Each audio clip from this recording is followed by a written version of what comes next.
another episode of Catch That, where we get down deep and dirty into albums, eras, artists, and whatever happens to come up. And I am naturally Elise, and that's my bro. JR. And we are the R&B representatives, and we are welcoming back one of our favorite people to talk to. We are going to talk to Law, and just a quick synopsis. He's multi-instrumentalist, dancer, rapper, come on, singer, come on, historian, come on, and podcast host, and probably about 1,000 other things. But you'll see that come through. But welcome back. How's that for intro? Oh, I can't. Y'all know how I feel about y'all. Thank y'all guys so much. Incredible intro, incredible, real, genuine love for my baby brother and my sister, the R&B representatives. You know how we do. Thank you for having me back. Again, incredible platform. Those who ain't up on it, they missing out, and I'm gonna have a problem with that and with them if they do. So this is, thank y'all guys so much for preserving, most importantly, our culture. Yeah, especially in R&B music, our culture and what we stand for as Black residents who represent the culture, you know, and all the analytics that go with it, but even with our critical acclaimed point of view. So thank you so much for having me. Appreciate it. Yes. So JR, how about you tell the folks what we're going to talk about today and why? Okay, so today we got Big Bro to talk about the Janet album. This album right here. Yes, indeed. And okay, so when me and Elise was like, yo, first of all, Elise was like, she was like, hit Law, we need him back on the show, period. I was like, got it. All right, what you want me to hit him with? She was like, whatever he want to talk about. I was like, all right, cool. So then I was like, bro, we want to get you back on. What album you want to talk about? And we back and forth texting, and you know, if you got an iPhone, you waiting on it. I'm like, where is he gonna go? Where the hell is he gonna go? And he said the Janet album. I said, oh shit. I was like, oh. And I hit Elise. I was like, since he want to talk about the Janet album, she said, on it. She was like, let's do it. So y'all, we are talking about the Janet album. We're going to get musical with it. We're going to talk about our favorites, what, you know, maybe our least favorites, what we didn't like, you know what I mean? But we really going to get into this, you know, because all three of us love us some Jimmy Jam and Terry Lewis. And yes, we do. Also, we love Mr. Johnson, who somebody, Jelly Bean, has worked with. But we'll get into all that. Yes, we will. So before we get into all of this, when you became a Janet, what made you even become a Janet fan musically? What started? Let's start there. Okay, well, first and foremost, I mean, before I even get into that part of it, I think anybody who's a fan of mine have been following me long enough or conversing with me long enough, my love, my undying, unrequited, whatever the fuck you want to call it, my undying love for the Jackson family, because me coming from a musical family myself, it was easy to relate to so many different viewpoints that the average fan doesn't understand. So when you used to hear them talk about, oh, that person's not that good of a singer more than the brother or more than the sister, I said, well, you know what? I mean, that's all subjective, but if you understand how family dynamics work and how people were raised, you know the history. So naturally, like any other 80s, 90s kid like myself, you know, our first glimpses of who Janet was before I began to understand the dynamics of the family.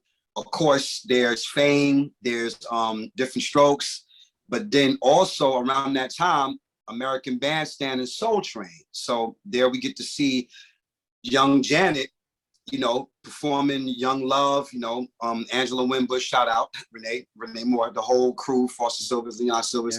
The first two incredible albums that set the pathway for what would become what I call the Janet takeover. And the thing is that that's when I first really got into her, because a lot of people didn't get into her until the Control album, because it became this worldwide global thing. Whereas people like me and my family, we were already studying her every move in terms of what she was singing, when she was acting, and even in the TV shows when she would have her moments to sing. There was one episode that they had for Fame where she actually sung "I Want You Back," and it was very interesting. I'm like, wow, that was so crazy. to see her sing her brother's stuff. And then little did I know, having an uncle that was already a Jackson diehard and poured it into me, then I began to see the older clips from when she was my age, when she was like 7 or 8, and doing the whole Mae West thing on Good Times and stuff, Come Here, Lover Boy, and then her singing with her family. So that became a start of it. So I'm glad to say that was definitely before the Control bandwagon started. So I've been a diehard Janet fan from the very beginning. So that makes me even more proud along with y'all guys. Yes. Did he take it back or did he? Yes, I did. I gotta know who I'm talking to, because I thought if we would have been normal, like he said, they would have been like, well, Control this. Broadson was like, no. I'm taking back to the first 2 albums that people don't really talk about. You know what I mean? But after that, it was like, once she tried it again, because she said, I'm gonna try it one more time. And if this don't work, I'm out.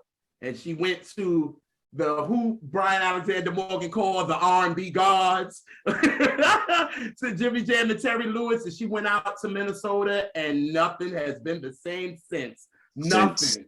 So for her to get that breakout with Control, and do Rhythm Nation to talk about the world and what was going on, and then a new era comes along. Yeah, it's even. Let me point it out real quick. Yes. I compare, and this, when I say compare, I want to be clear on this. I know people. I know where you're going, but I know where you're going. Look, you already know. I know you know. You know, come on now. Here's the thing.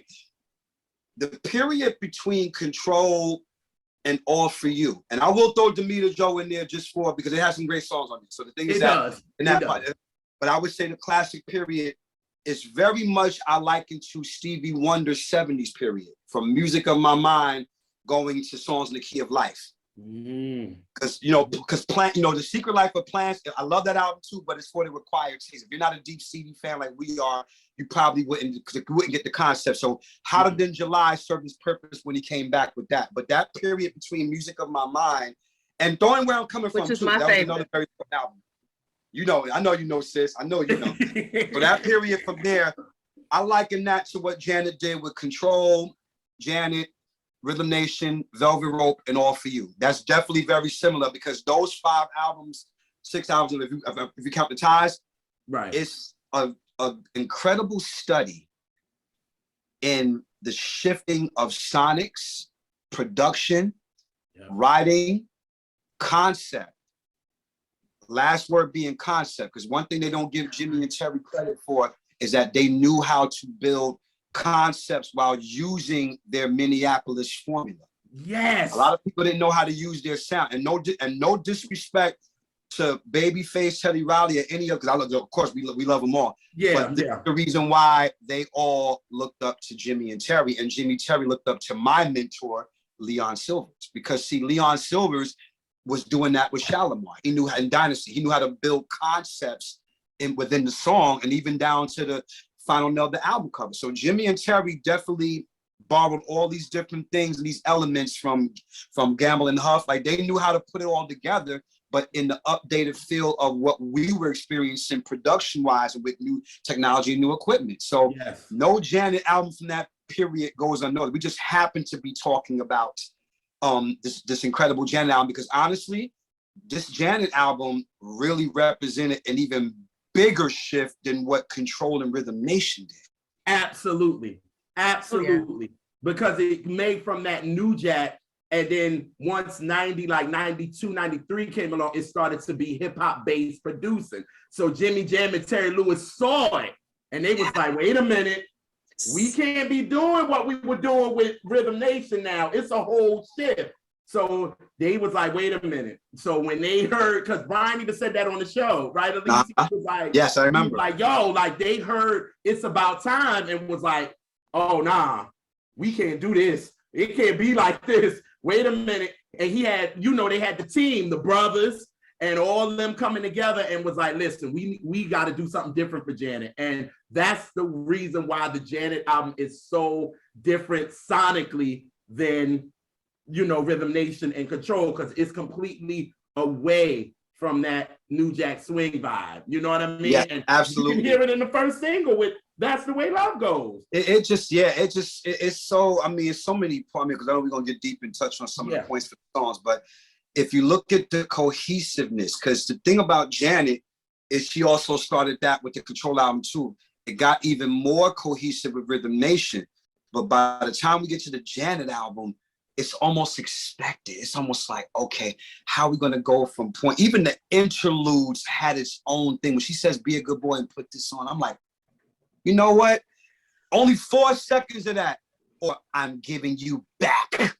It just, you know, the thing is with Janet, like, I'm just like, I'm studying the whole thing, because, you know, as a fan, you know, and it's different for me. I always tell people I'm different from the average fan because I'm an artist and I'm a producer. Right. And, you know, I work with these people, and as you know, I'm close to some of the Jackson members of the family. So my opinions are always real, but they're always rooted in what we know to be factual when it comes to the music part of it and what people don't know. So with the Janet album, it just was one of those things where I sat like this for I remember when I bought the shit, I'm just like, it had me like this. I'm like,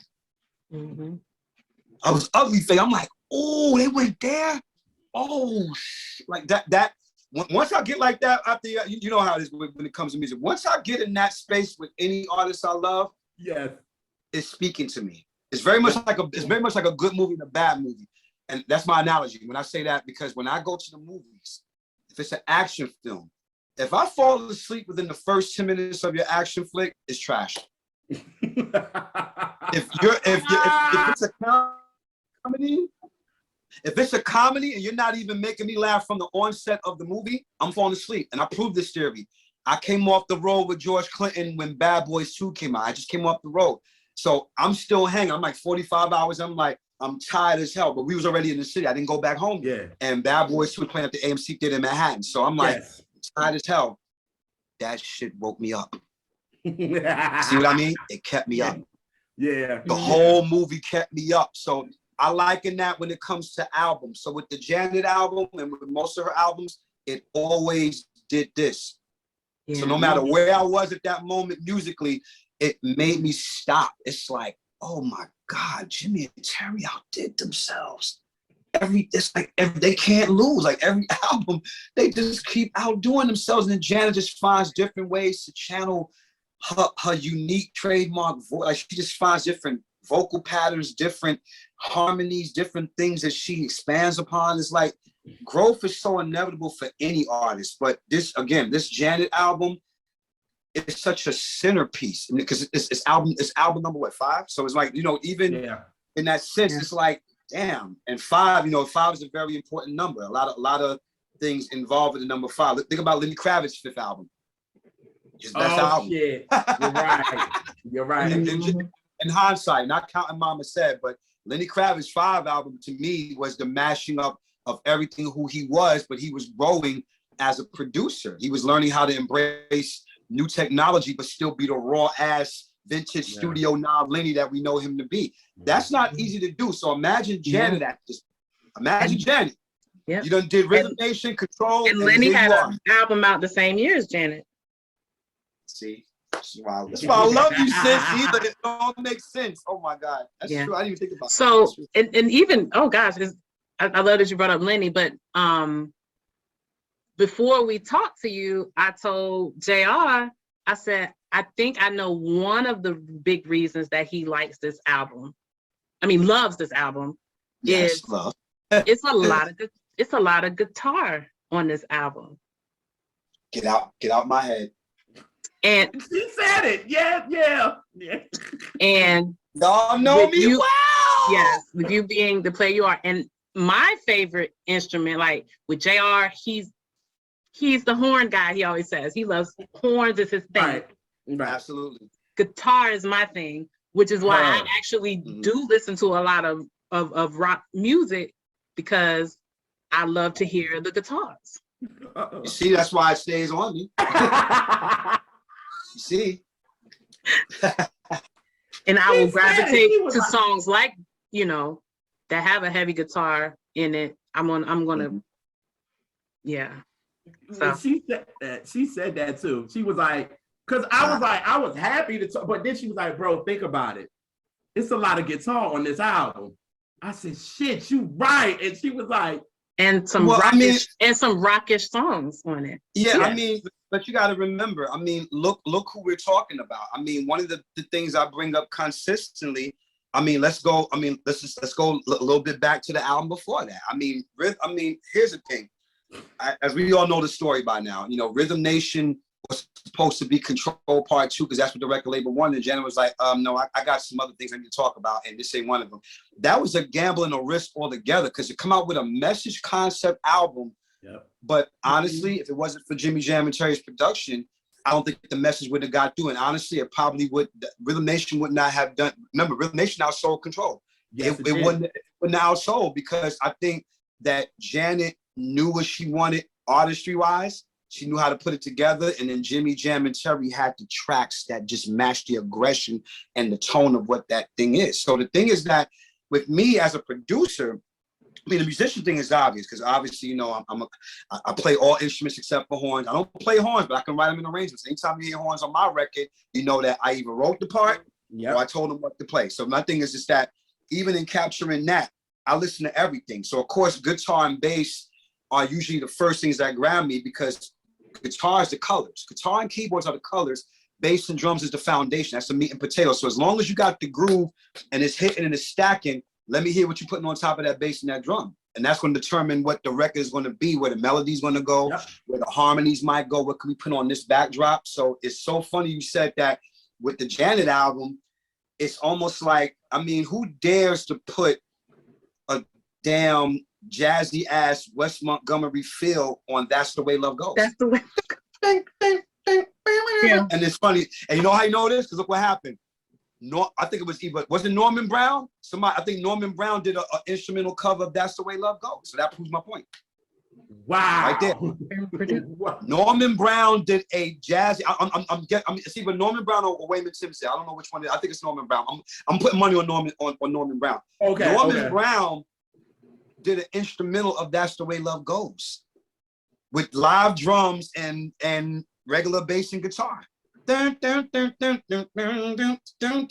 doing the octaves like West Montgomery. So I'm saying to myself, that proves your influence right there. Because if you could take a song that was meant to be, you know, it had that honey drip beat.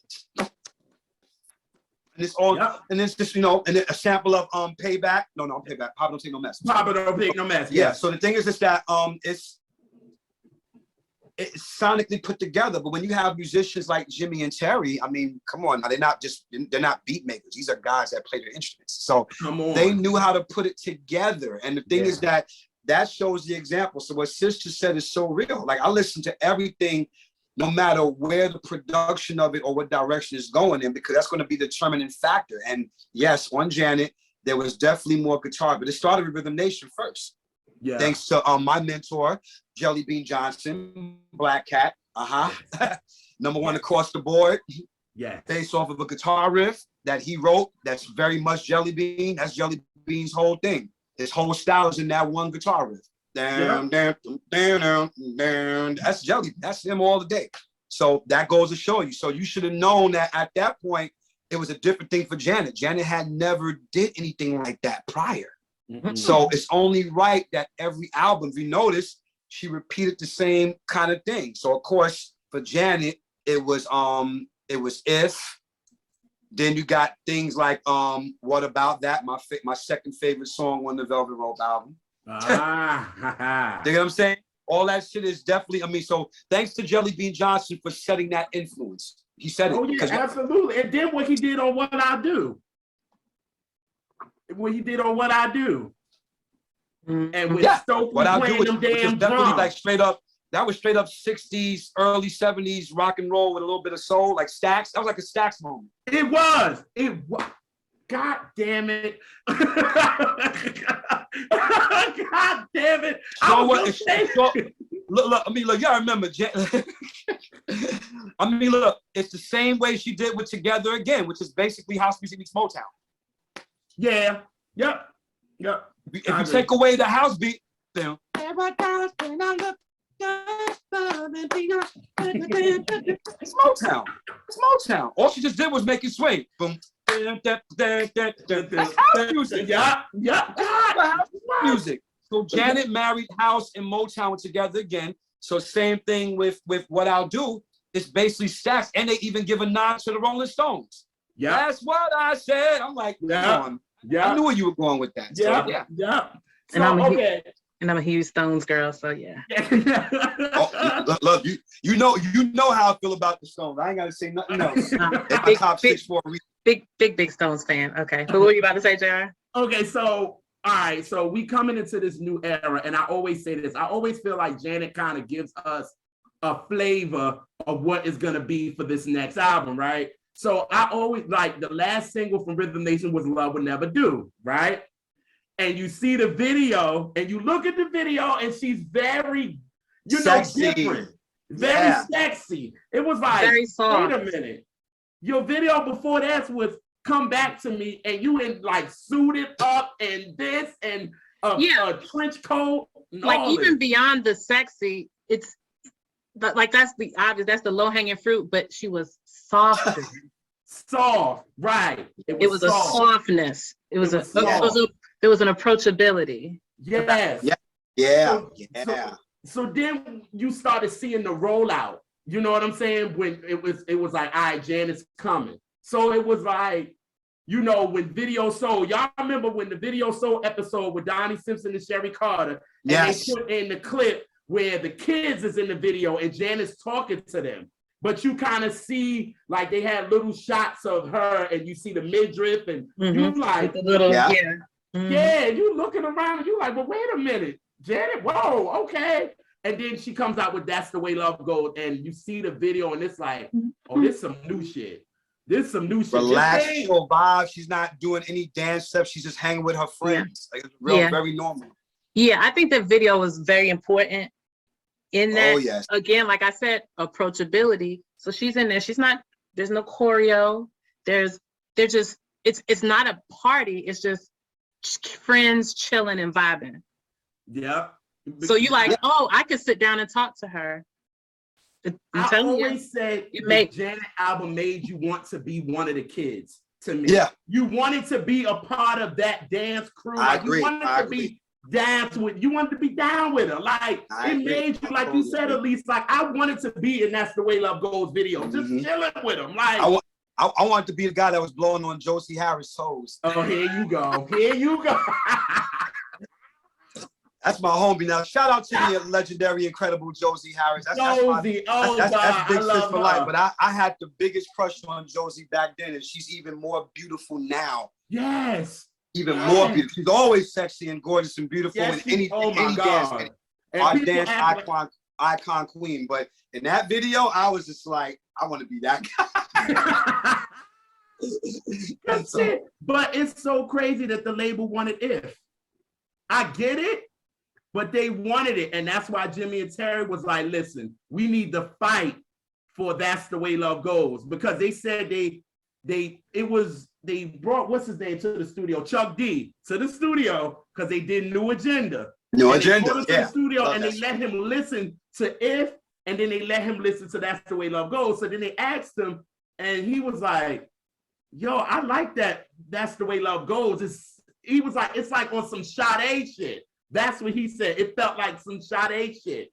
It was chill. And the next thing you know, he was like, Jimmy and Terry was like, you see what I'm saying? Like, he liked it. So you need to fight for this. And she was fighting the label. And finally she was like, nah, "That's the Way Love Goes" gonna be it. That was a gamble. You on a new label, you know what I mean? You ain't on A&M no more. You on Virgin. No. And you're going to them and you're gonna tell them, no, "That's the Way Love Goes" gonna be the first single. If the shit would have flopped, then it would have been like, well, you heard what she said in that interview. She said, "I got my way." You know, she always said that's that Jackson thing where we soft spoken, but when it comes to business, let's believe. Yeah. Oh yeah. They're very shrewd in a great way, not in a bad way. In a great way, they're shrewd. So yeah. So when you got the album in your hand in May the 18th, 1993, when you got that album in your hands, how did it what happened after you listened to the last joint? You like, whoa, like, how did it make you feel? Well, from a fan standpoint, I was done. I'm like, oh my God, this girl done outdid her damn self. Because you gotta remember, it's very rare. You know, I'm saying this because, I mean, look, between both of our shows and our platforms, I mean, we've had so many great discussions on and off camera where we're able to talk about the growth of an artist. And we always say, how rare is it, whether it's a group, especially in R&B, especially in hip hop, where you have a group or an artist that can grow in leaps and bounds with every album. That's not easy to do. Because a lot of fans want to keep you here. Like they tried to do it with Mary, but Mary wasn't having it because Mary knew with each album, even if she was going through what she was going through. But if you notice, again, what's the 411? All the way to No More Drama. That period right there.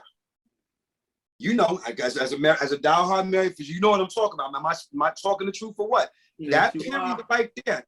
Every album was different, still had the same Mary appeal, but there's always, you know, to watch her grow artistically with each endeavor. And then even when the break happened with Love and Life, and then she comes back with the Growing Pains record, which is an amazing album too. So it's almost like, even though it's a push and pull period, it still has that. So when I heard the Janet album, after I was done, because, you know, I analyze it differently because, again, I'm an artist too. So I'm just like, okay, from a fan perspective, I'm just like, how could you not like any of the songs on this album? That's one. Then, being that I'm also allowed production to influence me, me and my cousin, Rashid at the time, like my cousin, you know, we were very deep into that. Every album that we got, whether it was Diary of a Madman or whatever was coming out during that period, we were always analyzing, you know, okay, what keyboard module they use for that? Oh, okay, you know, we should start looking into that. Just like how George Michael's Listen Without Prejudice had a grip on me. Yeah, it's my favorite George Michael album. You're not gonna do this. Had a grip on me. It's the same thing with the Janet album, because right after, the same way how Listen Without Prejudice influenced me, the Janet album was next in line, because I started putting it together with my Planet 12 stuff. Now, as y'all all know, Planet 12 is about musical diversity. If you notice, every album that I put out, all three of my albums, I wanted to make sure that no matter what my trademark or whatever it is was, whether I'm singing or rapping, every song is going to be different from one another. Nothing's going to really sound the same. It may have the same vibe every now and then, but everything is different. So the Janet album fit right in my top 5 of the 5 albums that I studied that made me the producer that I am today.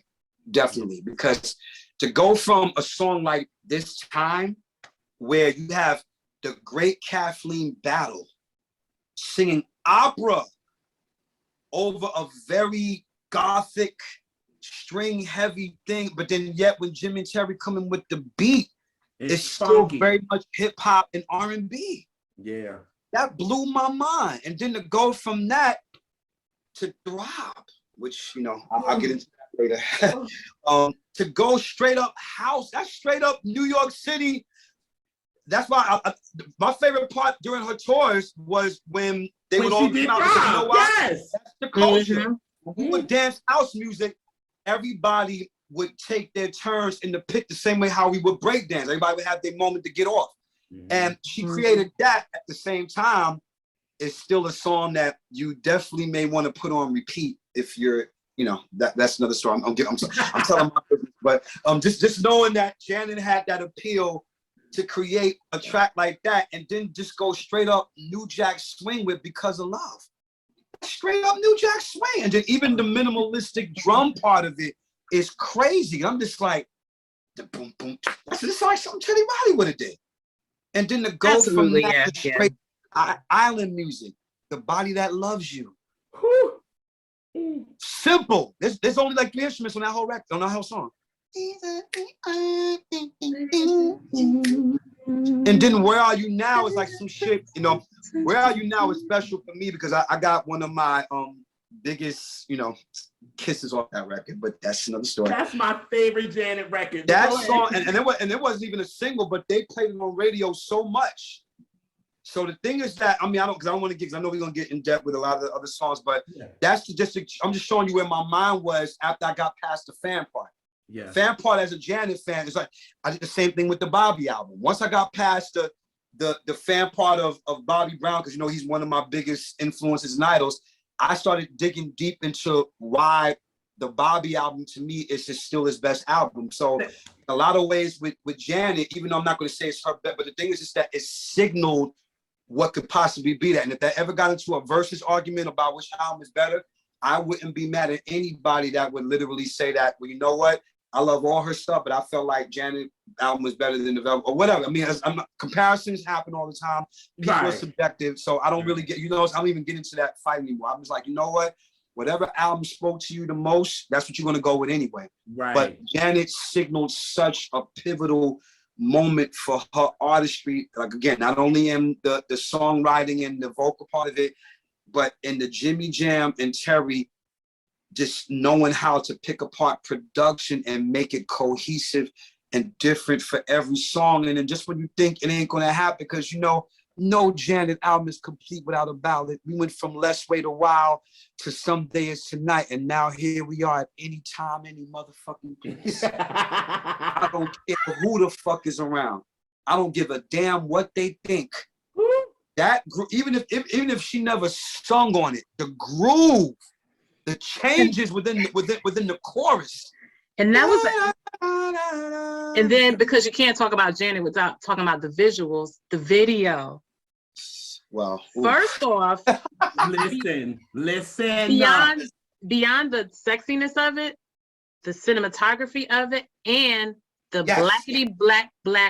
blackness of it. You know what? I know why you said that, sis. I know exactly why. And I'm gonna give this. I'm gonna add to what you just said. What I loved about Janet, even down the line, but definitely in that video, because this was during a time. I'm gonna keep it 1,000.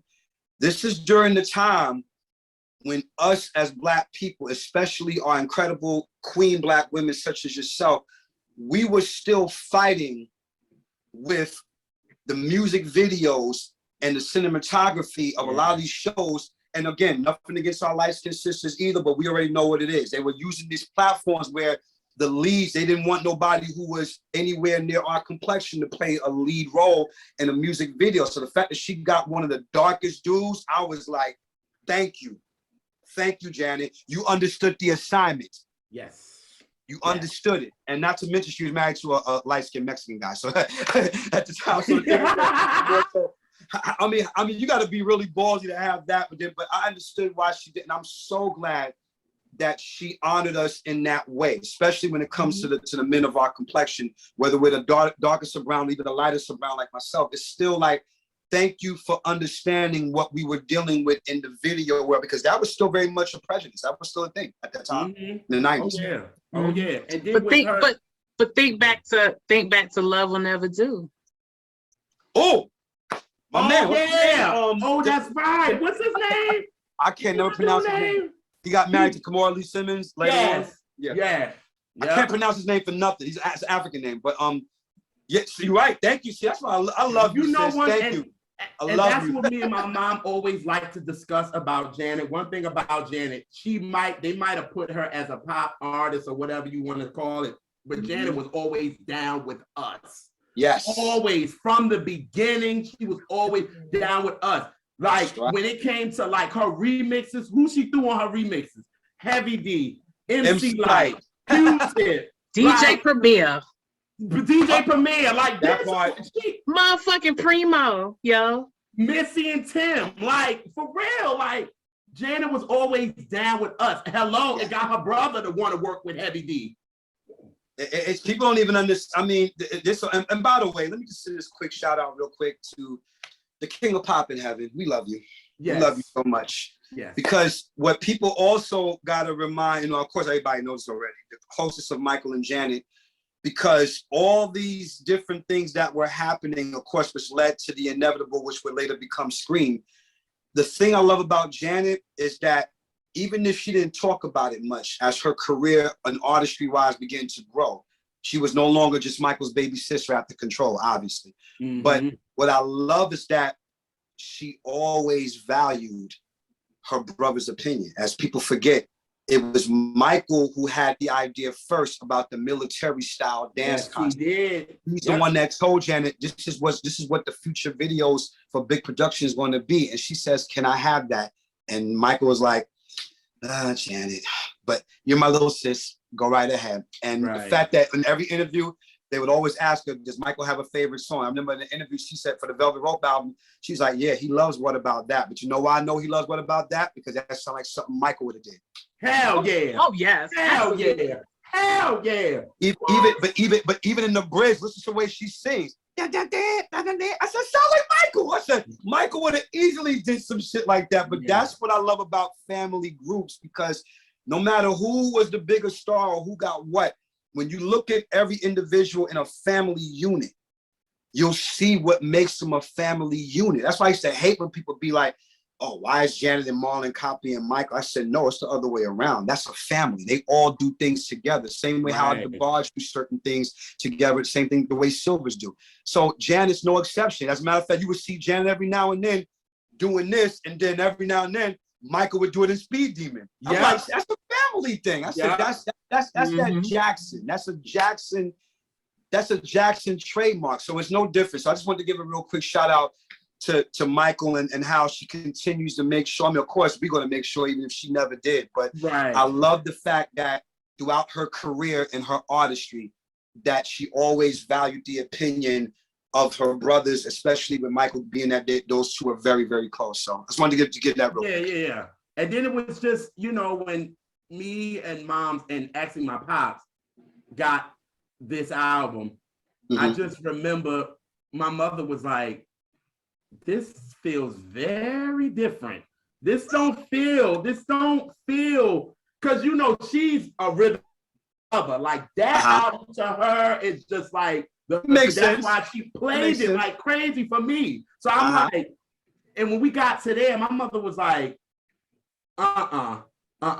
She said, God damn, Janet has done it again. That's what she said. She was like, yo, you can't say no more after that. It was like, damn, Janet has done it again. What more can she do? Like when my mother was like, on the part on That's the Way Love Goes, when she be like, when starts to cry. What did she say? Oh, baby, don't stop, go deeper, baby, go deeper. You feel so good, I'm gonna cry. Yeah, my mother was like, what the fuck? My mother, but then she had to think. My mother was like, wait a minute. I think that might be his part. Yeah, girl, because she was like already like. I mean, shit. I mean, my mom was like, you got to think. We should have already knew with Funny How Time Flies. We should have knew with Someday Is Tonight, and we should have knew this was coming. But for her to say it, and my mother was she set it up. But do you remember that classic interview that she did? When I think it was for Rolling Stone, and her answer, in my opinion, I have what's called a lot of quit lives from different people who I look up to. Yeah. And this one right here is probably in my top 3. One of the last questions they asked her for the Janet album, they said, well, you know, about any time, any places, she started blushing. You know, Janet always blushes. She's like, well, what happened to Let's Wait a While? You know what she said? How long do you want me to How long do you want me to wait? I said yes, yes. I was like, I mean, listen. I mean, when you get to the point, need me some time to play with your mind, and we'll get there again and again. Close your eyes and imagine my body undressed if you can, because we got all night. You're on the rise when you're touching my thighs. Let me know what you like. If you like, I'll go down to down. I'm like, and then she said, your smooth and shiny feels good against my lips. I said, Jesus Christ. Janet giving them blow. Because you know, I'm trying to go there. I'm like, Janet looking up, smiling at me. I'm like, I don't want to pitch it out. I'm so used to Janet being, but now I'm just like, okay, you know. Did Law just do an Elise and give a dramatic reading? He really did. I do that on so many shows. Look, I just read the lyrics. I'm like, you know why? Because you gotta remember, I'm a sensual, sexy, seductive Scorpio. So for me, anytime I can draw from any of those kind of lyrics, those kind of songs, I gotta go there with you, because it's almost like the sensuality of it all. It's like, ooh. He totally gave you, Elise. I mean, think about it. I mean, what about everything? What about the body that loves you when she says, "My body is arched for you"? I'm like, oh, my body is arched for you. You know what that means? I ain't absolutely. Absolutely. Well, but I mean, look, we grown. We can talk about it. We grown. Yeah. Janet was I'm just like, Janet is really tapping into the source that, like you said, we saw it coming. She did it in increments. Funny how time flies. Just a little bit innocent with a little bit of, I'm kind of, but I'm not there yet.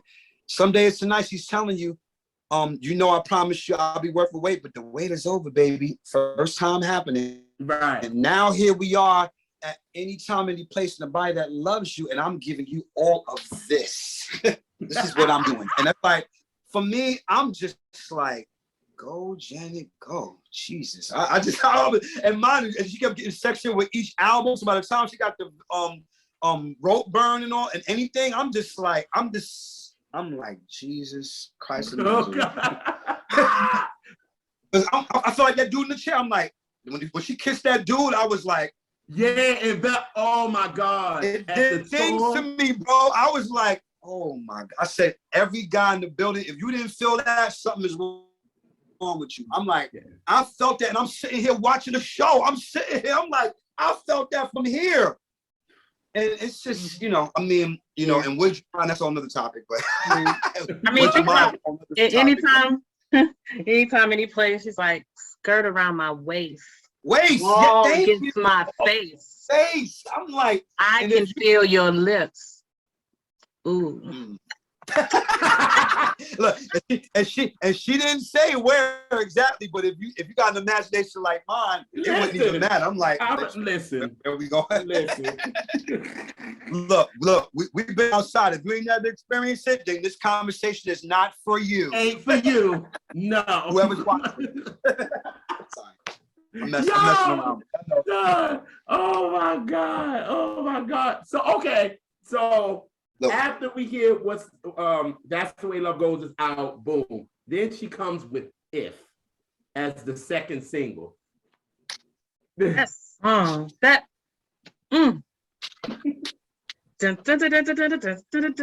still know the whole routine. I had to do it in school. I still know the whole routine. Still know it.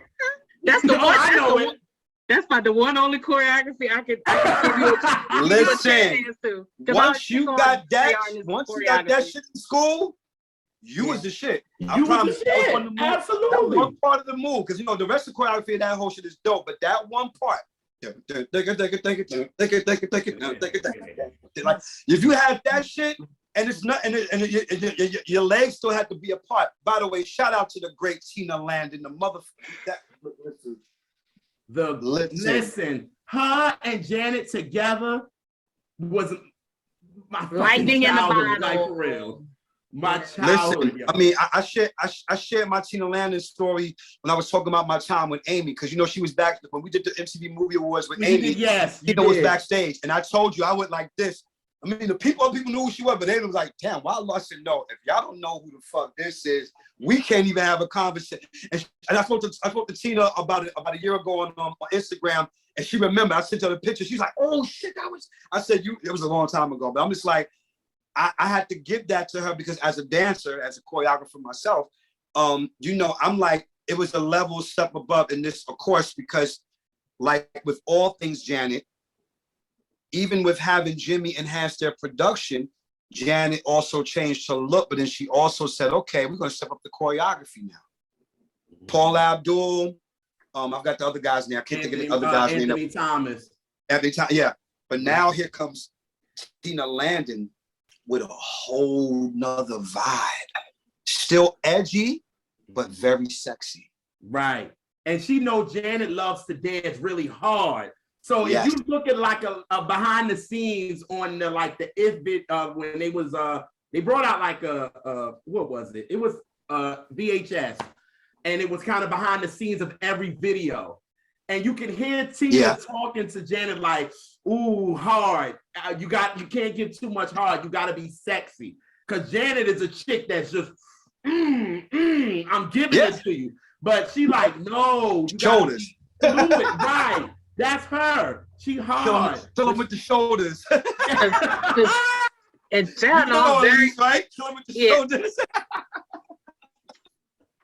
And I love that song by Snoop Dogg, you know, the fuck Kill Him with the shoulders. That's my shit. and JR, no, I'm very, very critical of dancers because there's a specific type of dancing that I like. Come on. It's very seldom that I like outside of it. I like fluidity. Now, you can throw a rigid thing, but then like an if you do the dun dun dun, and then she comes back doing this. Right. You go from to. Yes. You nailed it, sis. You nailed it. Wow. And that would show that's why it bothered me. I gotta say this. I know it's gonna be a little bit. It bothered me when they did, the tribute in the BET tribute that they did for her. That right there showed the difference between Ciara and Janet. When she did yeah, of course. And when she did, because everybody was like, oh, Ciara is Janet. Da, da, da. Yeah, she's inspired by her. Who isn't? Fine. But they are not the same type of dancer. Well, no. At all. Here's not the thing in about any way. Sorry, yeah, go ahead.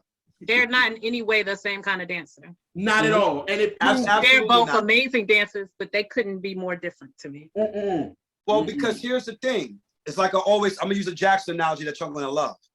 And this is with all due respect. So to those who watching, don't be trying to tag other people who don't work with so-and-so. We ain't doing nothing. Right. I'm honest. And I can speak on this just like y'all because we're all diehard fans and we know the history. The thing is, I've always told people, I love Michael Jackson's solo tours, but not more than the tours with his brothers. And I say this why? Why do I say this? Because there's a difference. I love the other guys that Michael worked with when they would do the whole Jackson 5 medley, when they would do I Want You Back and all the other stuff. And even some of the stuff like The Things I Do For You, because he kept all the choreography, all the stuff that he did in the bad thing, he did pretty much with his brothers.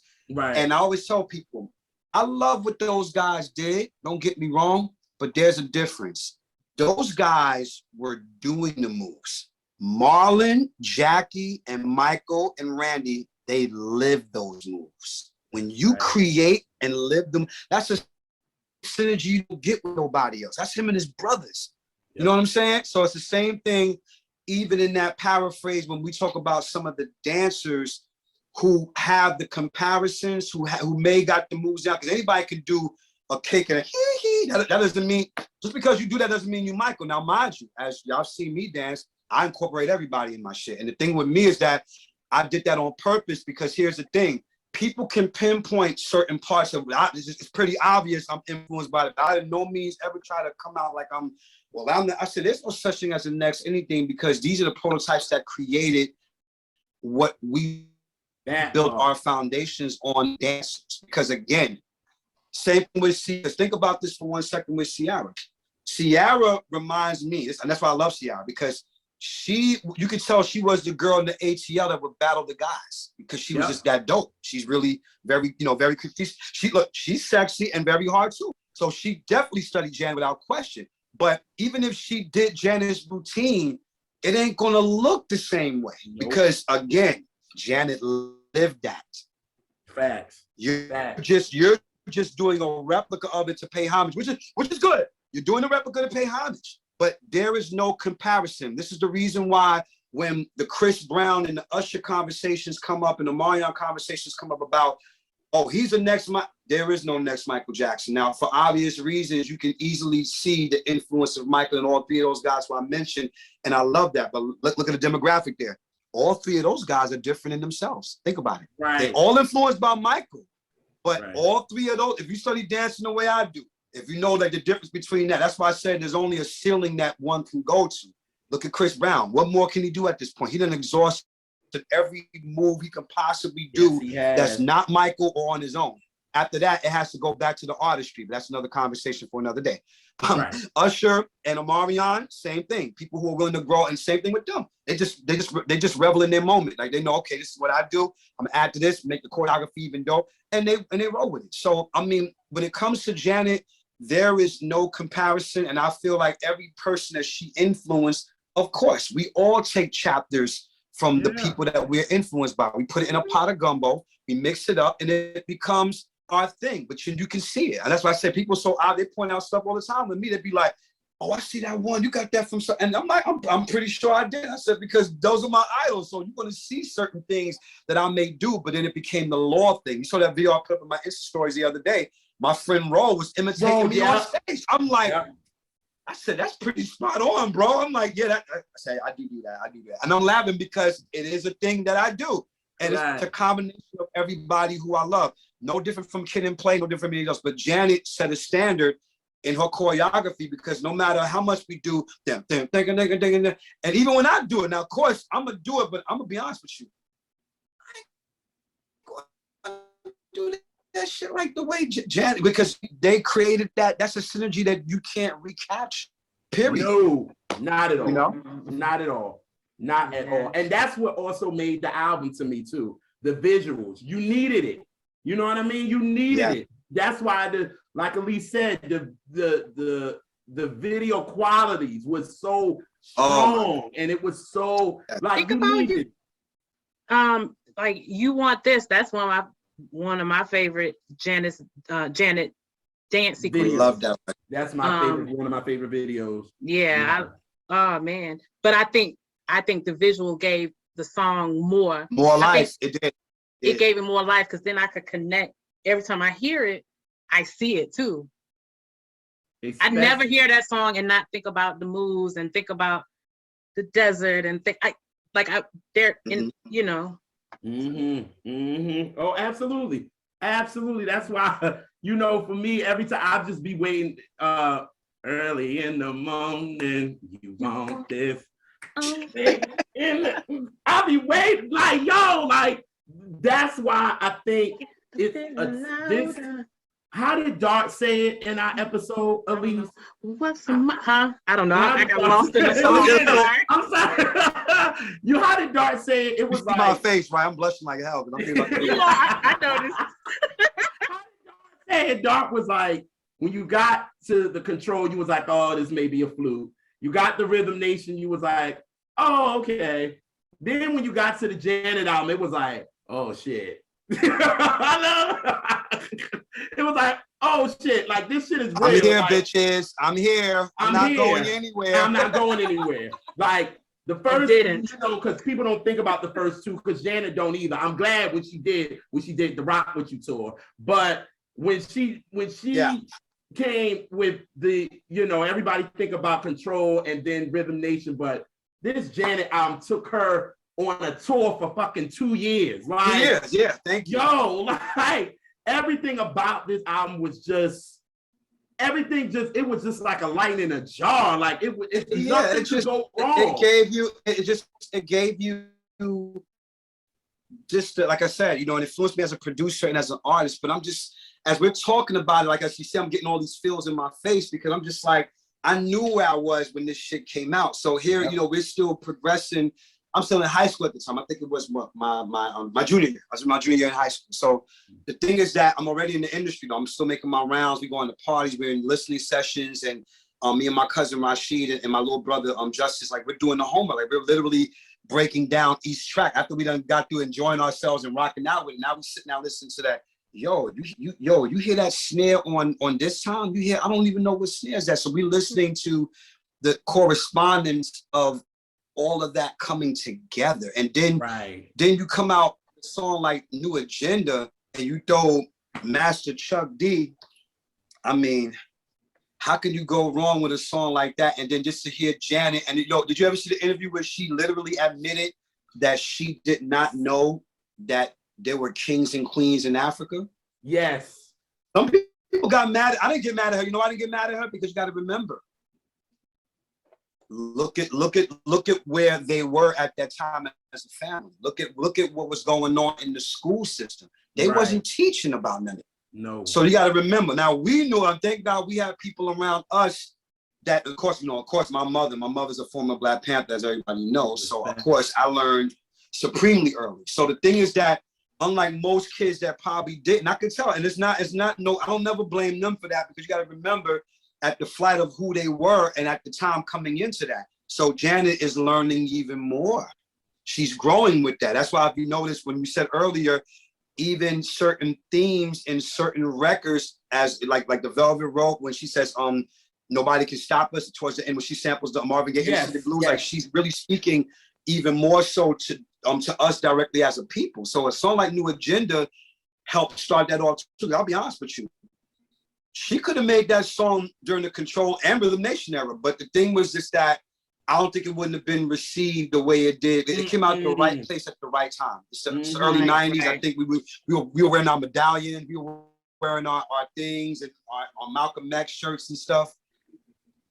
You know, am I right? I mean, I don't know if I'm right on even saying that. No, you're right. Like, because and then also hip hop was starting to become a little bit more mainstream. So you got Chuck D on this record, and it's like it makes sense because now again the industry is starting to take a shift.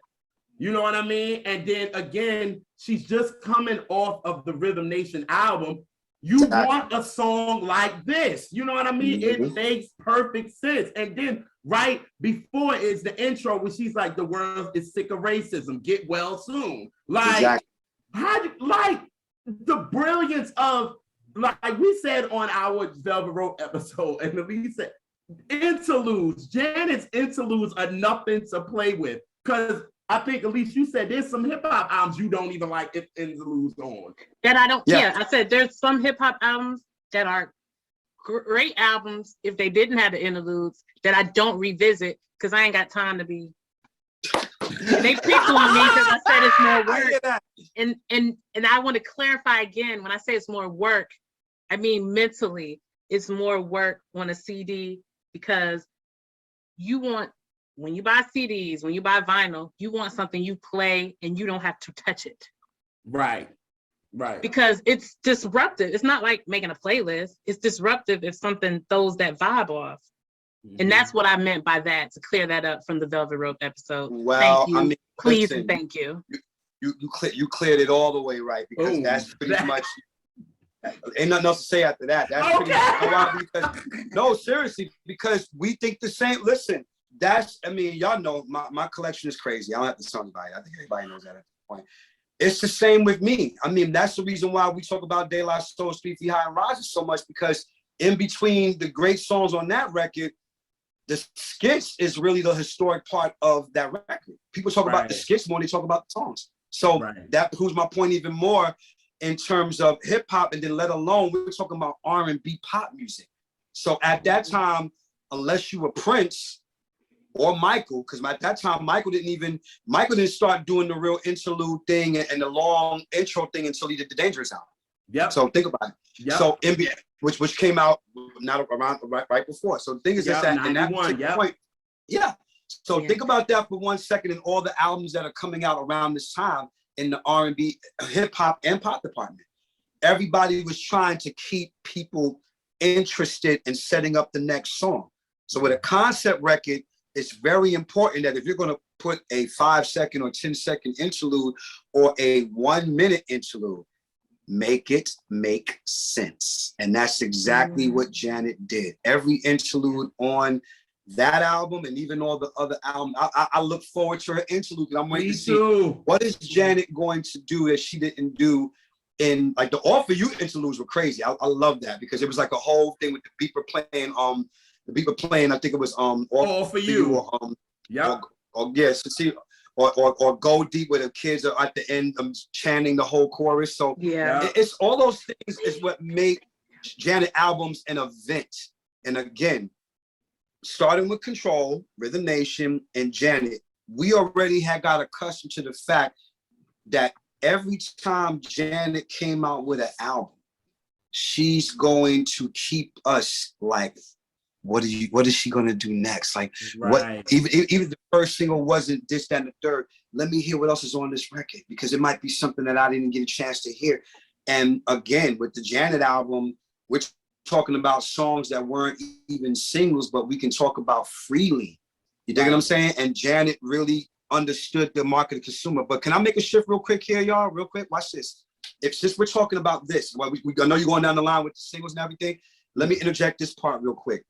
This is also Janet's biggest year in the artistry department, because now we finally get to experience the almighty classic Janet B-sides. I'm done. I'm leaving. I'm gone. Yo, I'm going. Leaving. Right? I'm leaving. I'm going with this, right? Because at this time, you better not bring up the rate. Now, just so we clear, Prince and Janet are my top 2 favorite artists when it comes to B-sides. Sorry. Everybody else, yeah, I'll put y'all in accordance, but to me, nobody beats Janet or Prince. Oh no! All their B-sides had me like. I'm gonna tell you how committed I was. Well, I still have my Janet cassette. Let me show you how committed I was. And it wasn't just for Janet and Prince. I had collected so many of the B-sides that came out on singles that I had to tape recorded a CD thing. So what I would normally do on tape-wise, I would save a little bit of space and go over some of the other songs just to make room for one of the B-sides. When I saw how much yardage the tape had at the end, I literally would use that and put a Janet B-side on both sides. So in my case, it would be her incredible version of her brother Randy's hit, One More Chance, from my favorite Jackson album. I'm not fucking with you no more, Laura. I'm gone. I'm not doing this. I'm not doing this. Her version was just quoting as her brothers. It's so dramatic. Yo, she did that. Listen, she did. Janet, did she do that, JR? She did that. One More Chance was her version is so hauntingly beautiful to me. Yeah. Like it hits you with her stacking on it. Like it was just, oh my God. You can tell how much she really loves her brothers, because she did all of Randy's nuances, even the vamp out. Yes. I want you to say it. I'm like, she's telling Randy. I'm like, oh shit, okay. Because you know how I feel. I mean, first of all, you know how I feel about that album. That's number one. Victory album is my favorite album. So the thing is that for me, to see Janet take her brother's moment in glory, because for a lot of people that love the Victory album, that's one of the top 3 songs popular-wise. You know what I'm saying? Everybody think it was going to be I said, no. I said, One More Chance is actually something that's been critically acclaimed for the last 40-something years. I said, people love that record. And so to have Janet do it and then have Jimmy Jam and Terry recreate the track, it's just crazy. That, and then of course, and this feeling goes on and on and on. And she sampled Family Affair. She sampled Family Affair by something. And that's Terry Lewis playing bass on top of it. Yo, oh my God. Number 1 record. It was a number 1 record. Crazy enough. Yo, and you can tell they love Sly because they use it for Rhythm Nation. So exactly. And my favorite part of the record was she says, damn, it's a long song. Right. But it's 5 minutes long. It's like a real long song. Yes. So Janet's B-sides, I don't think I have to B-side. And then Whoops Now, can't forget about Whoops Now. Because okay, wait a minute, bro. Wait a minute. Because we was about to talk about, because where I was gonna go next. I didn't even know you was gonna go to the B side, but I forgot who I was fucking with. But we're gonna talk about our favorite and kind of our least. And well, go ahead. Explain. No, go ahead. Yeah, she's not the biggest fan of Whoops Now, and why, Elise? Oh no, I don't like it at all. I'm not mincing words. It's real. I don't like when y'all try to soften my blow or something. No, I don't like it. Look, you see, I ain't softening nothing over here with you. I'm like, I didn't know. But go ahead. Go ahead, sis. I'm sorry. I had even forgotten about that song because I always cut, because it's the last song and I cut it so I don't have to skip it.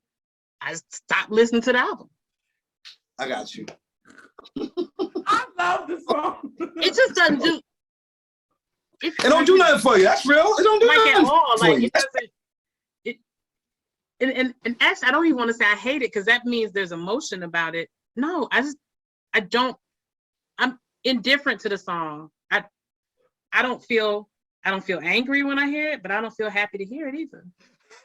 I get it. I get it. I get it. And the reason why I like it, because it is, if you think about it, it is a little quite corny, but the reason why I like it because she talks about all the kids in it. For me, you know what I'm saying? Tish and Josie and Omar and you know what I mean? And it's quirky, and it's, you know what it is? The thing I love about it is that it's quirky because here's the thing.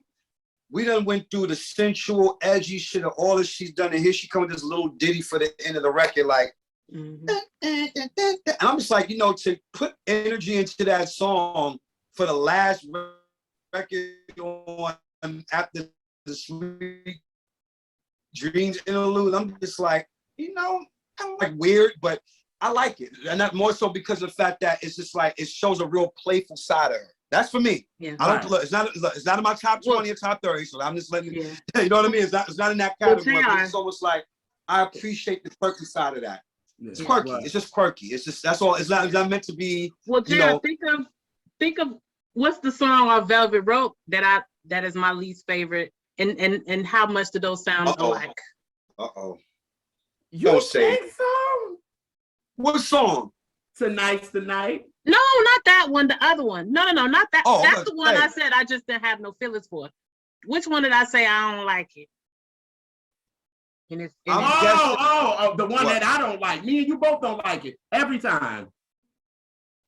You know what?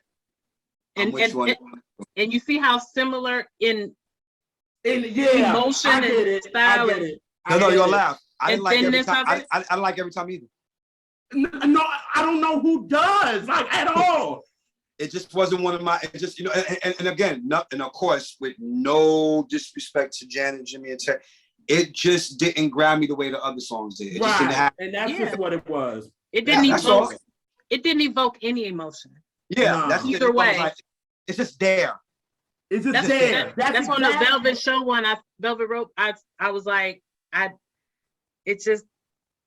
Yeah, it just doesn't do. It didn't hit. It didn't grab me in a way where it's like I gotta listen to it again. Like all the other songs of Velvet Rope has that effect on me. Like I can listen to it all. Like you, of course, my need, which I love that record too. Oh my god, those records grab me a little bit more. So if we go back to Janet, that's how I feel about Funky Big Band.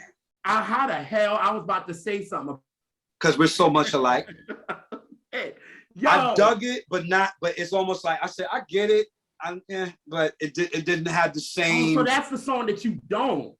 Yeah, that's the song. If I had to pick a least favorite, that's the only one. That's the only one. Everything else I love on that album. If I had to pick one, I'm like, I would have probably replaced it with Runaway Love. I think Runaway Love should have been on the Janet album. Run away with me. You think so? Oh, yeah, okay. You know why? Because I can see it. More so than Whoops Now. That's why I said Whoops Now is interesting because Whoops Now, in my opinion, Runaway Love is what Whoops Now tried to be, even though it came before that. Think about it. Whoops Now should have been a minute and a half outro. That's what it should have been. It shouldn't have been no long ass song. I agree. And then you think about Runaway Love, which I love the harmonies on the Janet's harmonies on that record, and that island flavor thing, like the whole thing she was doing, it fit more in the vein of the Janet album as opposed to Velvet Rope. Well, my least favorite actually is the one that you actually been singing the whole show, even though I like the interlude before it, but the song I used. Which is it again? It's This Time. Oh, okay. Hey. And the reason why, and I know what she was doing. I get it. Me. Huh? Yeah, it surprised me too, but then again, I told you. I didn't see that, but I didn't see it coming when you. Yeah, this time when I heard it, I was just like, okay, all right, I get it. And then it was just like, now I don't have to hear it. Like if I do hear it, I'm gonna sing along to it. This time I'm gonna stay. Like I know it. Or sing the classic line. You're running around with those nasty hoes. Man, just running around with those nasty hoes, thinking that's just the way life goes. Like I know the song, but I don't have to hit it. Like literally after if I go right into Gone Girl, Miss Janet. Let's go to Thrive. Boom, and then let me say this real quick to both of y'all, because I love y'all so much. This is what I've always said, and I'm referencing me too in this, but I'm also talking to y'all guys too. Yeah.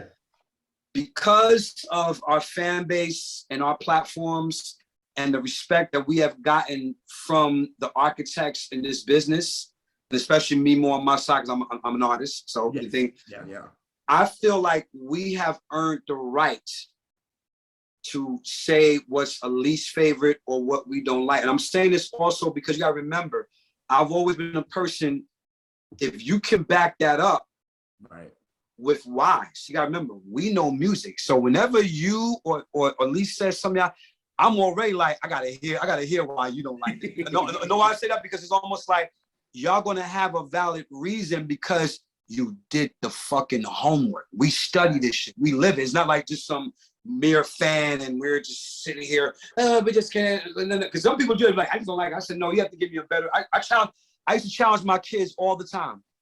Tell me why you don't like that particular song or why that particular record or what doesn't, because I want to challenge my kids intellectually to make sure that they knew that if you're going to have an argument or a debate or a conversation about anything, make sure that there are vital points to bring up. But because I've studied y'all guys and see how y'all roll the same way I do, y'all are warranted that. So we don't feel no remorse on any of our platforms when we say we don't like some shit.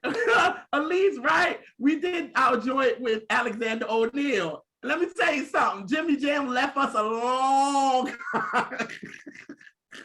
He said, because we said, what song did we say? Was it what is Crying it? Overtime. Crying Overtime. Crying Overtime, right? And we said it, and Jimmy was like, okay, I respect it. It's subjective, but and then went on to say, well, it's not my least favorite, and I'm so sorry that's your Well, you know, I mean, listen. I just spoke, as y'all know. Which I respect. He created it. Nobody wants to, say no matter how big or small or in between you are. If you're an artist, you want people to like what you be arguing. Yeah, I mean, but it's almost like you can't.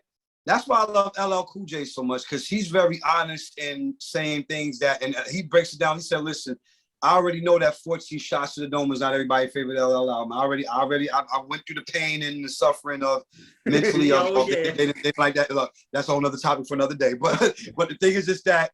And as a diehard LL fan, I can go there. But I love what he said, though. He was like, but the thing about having a body of work is that as much as I can go into the studio and create and put my best foot forward, if people are going to herald a certain album of mine and what it is, it's always going to be subjected to, it's not as big as this, or this wasn't as, or this is probably my favorite, or this is more. So luckily enough for people like us that have the same favorite artists, and we've analyzed it to a point where we can have a discussion like this about Janet album and all the other albums. It's simply because of the fact, I think that we put enough time into our research, because remember, we start before we had platforms. What were we first? Fans.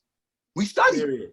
So my thing is that now that we have the social media and our years past our respective ages, we can sit down and talk about it. And the thing is just that for most people that don't understand and get mad, I'm never going to be like, oh, this track is whack. Because in my personal opinion, people get mad at me when I say, and I'm being honest.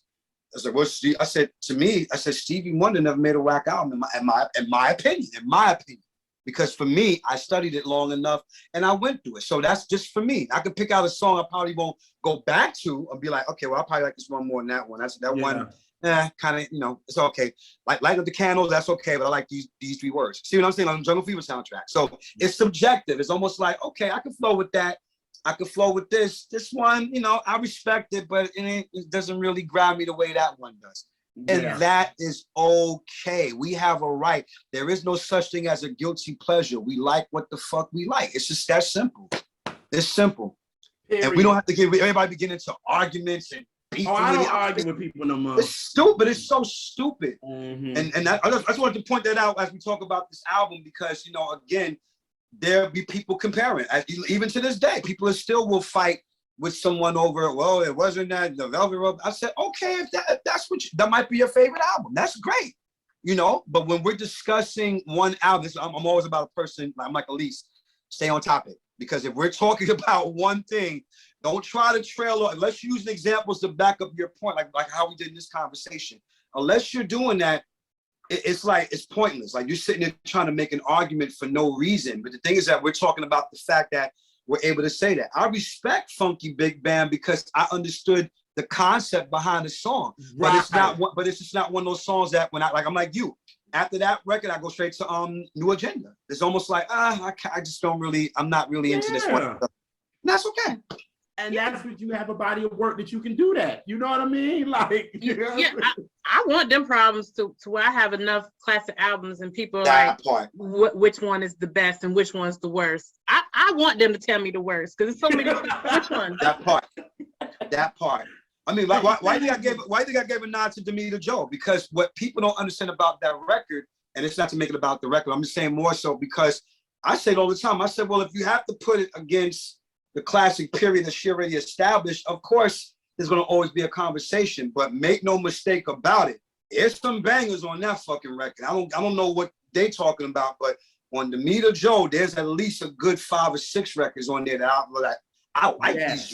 These joints are dope, and that's good. You can say that. We can say that because we're Janet fans. We know what she's given, and we know what if she rushed into the studio to make the show. I don't think she did, but I'm saying more so we could tell when it's all not in it. And that's why the 20 plus album, which is another story, you could tell that was a rush record. The 20-year-old album. That just really didn't. Oh yeah. I say that all the time. You could definitely tell. You could tell. You could definitely tell. Absolutely, absolutely. But with this, I think my favorite song you brought up now, I remember hearing "Where Are You Now." And I remember hearing that record and it hit me more because before then, my favorite Janet song was The Knowledge. And after that, it was just like, okay. And then it was Lonely. After that, it was Lonely. But then when I heard Where Are You Now, oh my God, I love that song. And when he did Where Are You Now, it connected me something to Janet that has never connected me before to her, even though I've been that. But when I heard Where Are You Now and what she was doing with it, and it was just, I was just like, yo, this is my favorite Janet song, period. You know what it was? What? And this is going to circle back to what I said at the beginning. Softness, approachable, vulnerable. That part. There it is. There it is. Even in her vocals, and again, credit going back to Jimmy and Terry with that bridge. That bridge. Crazy. There's so many changes. I can't name them all at the moment, but the changes in that bridge and in how it circles right back to the overall groove of it. And of course, the trademark, let me just say this again, them damn Janet harmonies. No Janet record is complete without using her brother's method, the Jacksons. They call it block harmonies because they were heavily influenced. Let me just let this be known. The Jacksons' harmonies overall as a family were very heavily influenced by groups like the Carpenters. Yes. Stills and Croft, the Ozzy Brothers, and even the Osmonds. Yes, I said the Osmonds. A lot of people forget. A lot of people forget. No, I'll be having to school people on the history between both groups. Everybody's like, oh, they were trying. I said, no, that's half the story. As you saw, if you saw on my page, I did it one day. I gave the whole breakdown. So when people try to come at me with stuff, I schooled more people that day than ever before and I had the records to prove it because people didn't understand. I said, y'all do realize that the Jacksons used to watch the Osmonds on TV when they were doing Disneyland. This is back they were already out in the 50s. Jackson weren't even out. They weren't even performing outside yet when the Osmonds were out. So people just but they were definitely influenced by them in that way because Osmonds harmony is no joke either. No, it's not. You know. So my thing is that Janet mastered that ability on her, because remember on the first 2 albums, on a couple of records, you hear her hinting at that, but it really started with the Control album where she began to own more of her harmony structure. Right. At Janet, it got sicker. Rhythm Nation was a step up with all the nuances, but with the Janet album and in that song, Where Are You Now? Just that ending with just when she stops ad-libbing, it's just a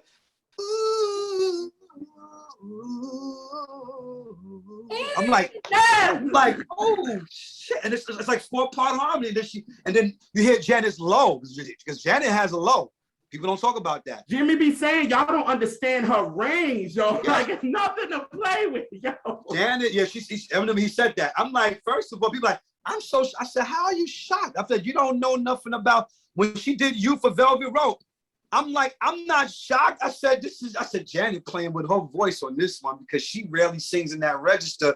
Yep. And I was here for it. I was like, all low. And then she goes up and then of course she has to go up at some point. She has to go up But Where Are You Now? I mean, to hear the undertone, you know, ooh, ooh, I'm like, damn, like she's really facilitating every part of her heart of harmonics. Yeah. So I'm glad you brought that record up because that's why it became one of my favorites because she meshed her leads, her ad-libs, her backgrounds, even when she does that thing she always does in her ad-libs.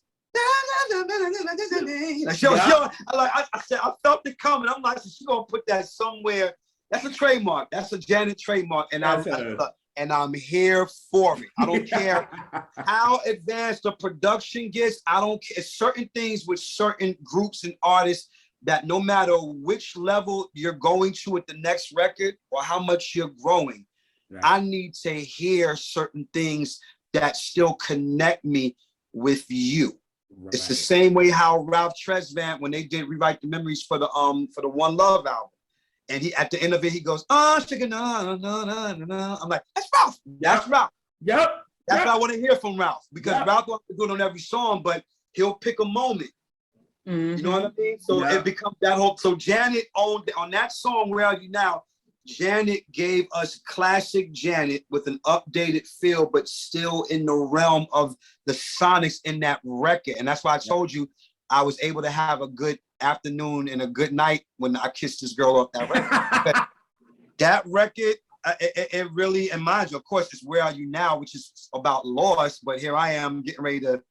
Right, you know what I'm saying? So that don't tell you nothing about how alluring her shit is. Even in a sad song, she's still making me go there with the girl that I'm with. I told Keith Lattimore, that's what Days Like This is for me.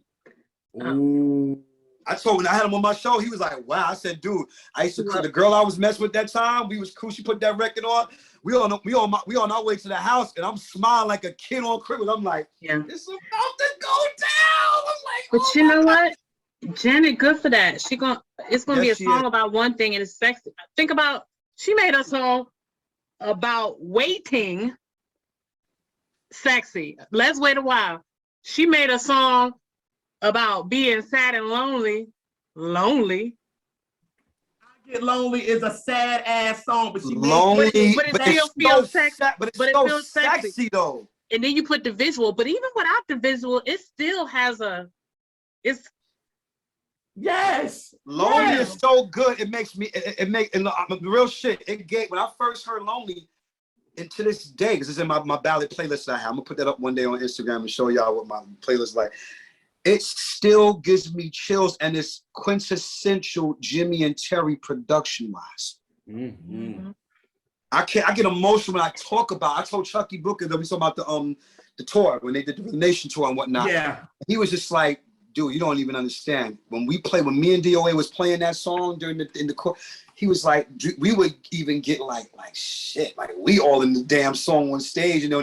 She cut it out for certain tours, like I think for one tour she didn't use it after a while, but the whole thing in that song, it gives you chills, yo. Same thing with Where Are You Now? Like it has that ability. I say it's almost like I'm grooving, like Elise said, I'm grooving, but yet I'm swaying, then I'm doing this.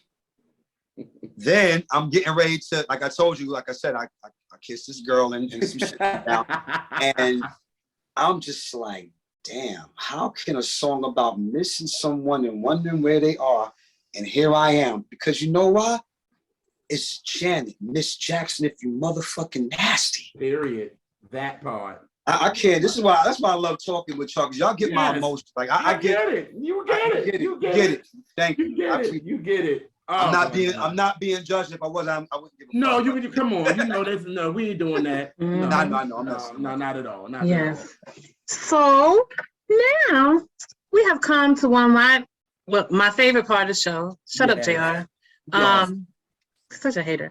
And it's our word song association.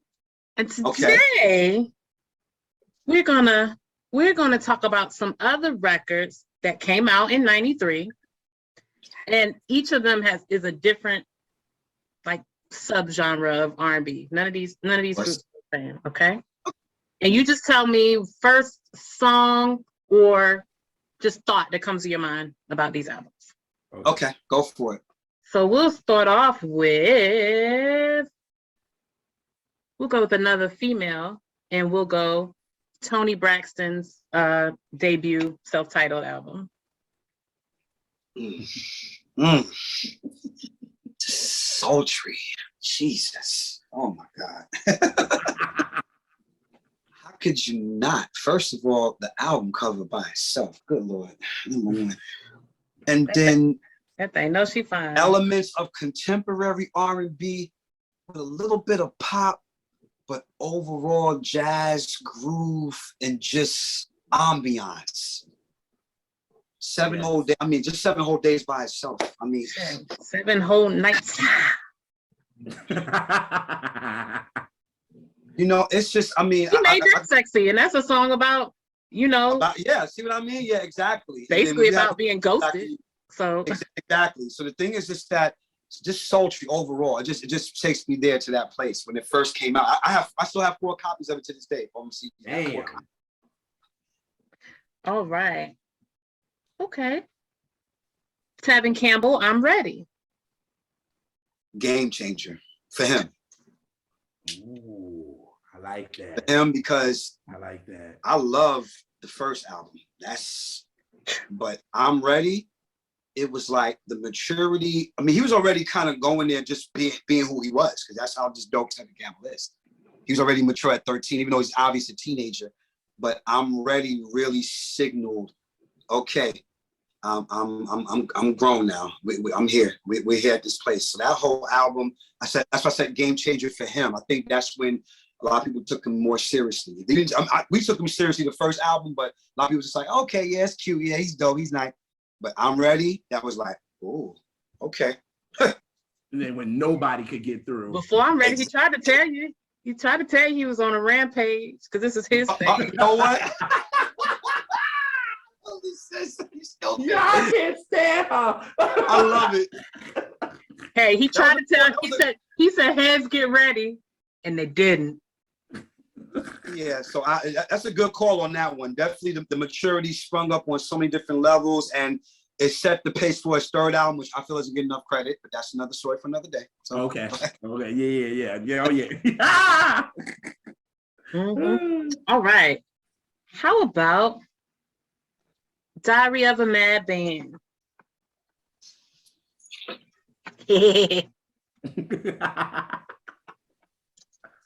Pure, unadulterated, master motherfucking piece. Ooh. Look who we talking about. Just when you think they couldn't get past the influence of what Forever My Lady was doing. The intro to My Heart Belongs to You is one of the deadliest, greatest intros for any fucking R&B pop record that ever existed. Fucking that damn Devontae, I swear.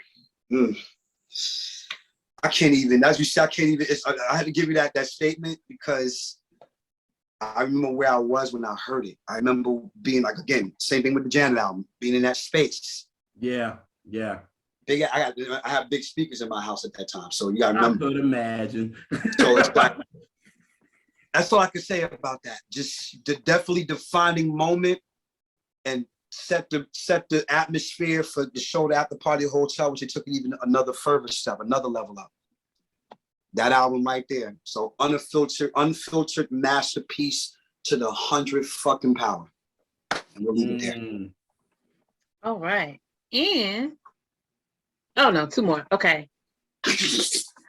From the Mint Factory. From the Mint Factory. Mint Condition. Okay. Very interesting